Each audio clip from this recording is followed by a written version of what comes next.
talk for me one more time? This is Lunchables. 1, 2, 3. Can you hear me? Okay. So, what's your real name? What's your tag, and where are you from? My real name is Zachary Terrence Sane. I live in Dallas, Fort Worth, Texas, and my tag is Lunchables. And what is your role in the community? Are you like a top player? I am a top player. I don't help organize events, but I pretty much show up to everything and support our scene in Dallas. I used to be a playtester for the Project M development team whenever that was around, although they disbanded at the end of 2015. Alright. How long have you been playing Project M? Playing Smash is just like my whole life. Competitively speaking, probably like early 2012, I'd say. Project M, I remember the game being out in like 2.1, stuff like that, and slowly building up to what we have nowadays. And how would you just, how old when you started?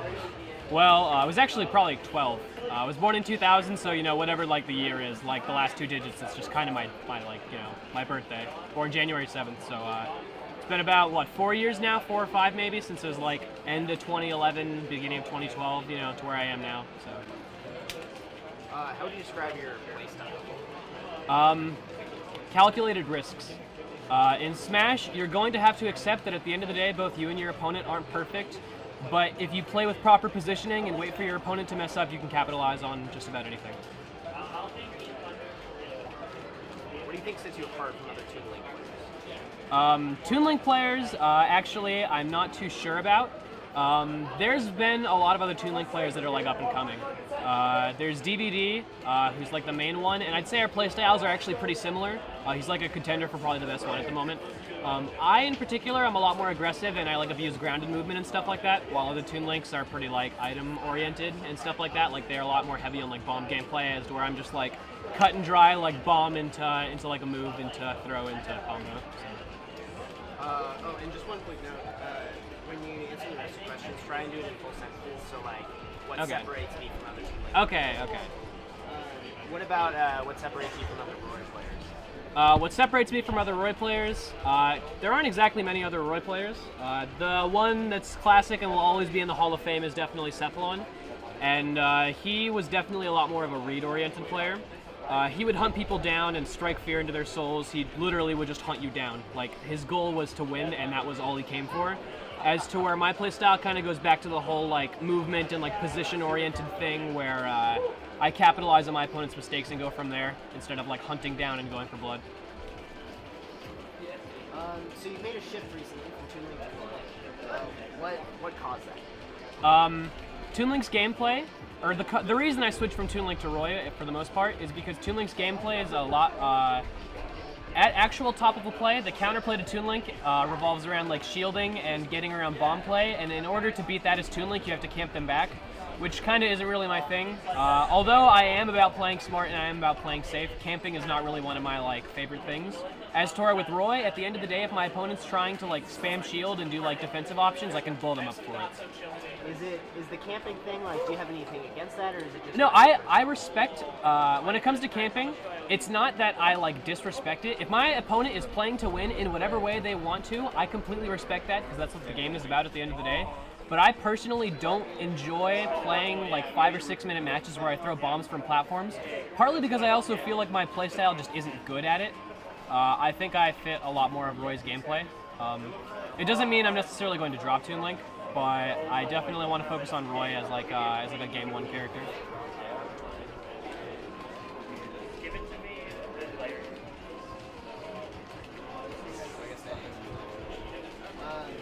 What was the next question?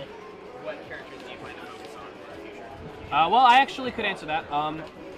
Not only am I focusing on Roy and Toon Link, I happen to play like pretty much most of the cast. Like I would describe it as playing 2/3 of the cast. I have a really good Marth and a really good Meta Knight, although the Meta Knight's still like a huge work in progress. The Marth does come out occasionally for some matchups such as Rob and Luigi. And then outside of that, I play like a bunch of characters. I have a good Sonic, I have a good Game & Watch, I have a good Falcon. None of those are really things I see in, like coming in tournament play, but if I ever like want to sit down and play them, it's like I can actually execute them pretty well. So you recently had a win over Super Big Wars 4. Yep. So can you describe how it felt when you took that? Going into the tournament was interesting. Oh, can you clarify which? Oh yeah, going into Super Bit Wars, I believe it was 3. Super Bit Wars 3 was interesting, both from a mental and physical point of view. Mentally speaking, I've never really won a big tournament before. Like I've won regionals, and I still to this day haven't won like a big national, nothing like Junebug standard. I think my biggest win probably was the Mewtwo King one, and it was kind of awkward that I won that to begin with because I was actually sick the morning of that tournament. I had some bad number 2s going on, and it's like kind of awkward to admit, but like going into that tournament, I was considering dropping out. So then, and then the bracket was also really weird because a lot of my oh yeah, sorry the mic. Oh yeah. A lot of the heavy hitters in my bracket were dodged because I would have to play either Ripple, and then after that I would have to play Machiavelli or Oracle, and both of them got upset. So my bracket was like significantly easier than it should have been, and then the Mewtwo King set was... The winner's set was a 3-2, although it probably should have been a 3-0 because I played sloppy. And then the first thing I did after I won the set is I talked to one of my friends, Pooch, and I was like, I played bad, I'm just going to clean it up. And then Grand Finals, I just did that. I just cleaned it up. So, yeah, the tournament should have been a lot harder for me than I was anticipating. But I ended up coming out on top even after like some mental and like physical stuff. So when you went into that headspace and I'm just gonna clean it up, like was there any doubt that you were taking, or was it just part of what I've learned as a competitor over the past year or two is that going into matches, the number one reason where I feel like I'm going to lose is from situations involving self-doubt. Like I ask myself questions like, what if? And then if like the what if will lead to like, what if I win? What if I lose? What'll happen if this? What'll happen if that? And I have to realize that I can't be afraid of what I don't know. The thing that people are afraid of when they go into any situation, like this is just like a life lesson, is that people are afraid of what they don't know. So going into me playing Mewtwo King, it's like I hadn't studied him prior to the match. I didn't know who he was going to pick against me. I knew a general game plan, but like I felt way more confident going into Grand Finals afterwards because I already knew how Mewtwo King played, and I didn't have to like doubt like how I was going to do. When I went into Grands after the winner's set, I was like, okay, here's what he likes, here's what he doesn't like, and here's what I can do to adapt to that. So, like, going into Grands, it was just like, okay, I know what to do, instead of having this, like, blank, like what am I going to do, you know? Have you ever felt underestimated or looked down on because of your age? My age has actually never come up in Smash. Most people kind of think of it as a positive thing. Whenever my age is brought up, it's usually jokingly. I've actually never had anybody harass me about my age or anything like that. And even if it did happen, I'd probably just like laugh and just like joke about it. It's never really an issue. Oh my God! What would you say your breakout moment as a top player was? I think my breakout moment was definitely the PM1K in Dallas around November of last year. There was a streak of tournaments where I did incredibly poorly to my standards. I dropped out of Paragon after losing to Mr. LZ, mostly because I lost to myself. There was just like this 8-month streak of like me slowly deteriorating as a player, like mentally, and I was like, I don't know if I want to play this game anymore because it's like I kept losing to myself at every tourney. And then eventually I went to the 1K, like I said, and I performed like phenomenally. I beat Drinking Food, which was like sort of a personal accomplishment for me because of like I guess some beef and like character stuff going on there. And then versus Frozen, I was down 2-0 in the set, and typically what I would do in the past is have the whole issue of like doubting myself. And that was one of the first times where I came out on top, and I beat my inner demon and 3-0'd him again and didn't drop a game for the rest of the tournament. And ever since then, I've been performing well. After my breakthrough at the PM1K, I did well at Forte. The only game I dropped was to Strong Bad, and to be honest, that was mostly just because I like let the counter pick advantage get to me when I could have just stayed Toon Link. And then at Super Bit Wars, I performed well, not dropping a set. So I'm going into Big Bath looking good.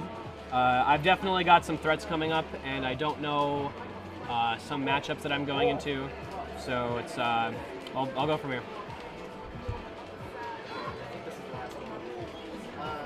How do you feel about the future of PM, and do you plan to stick with it? The future of PM is an interesting topic.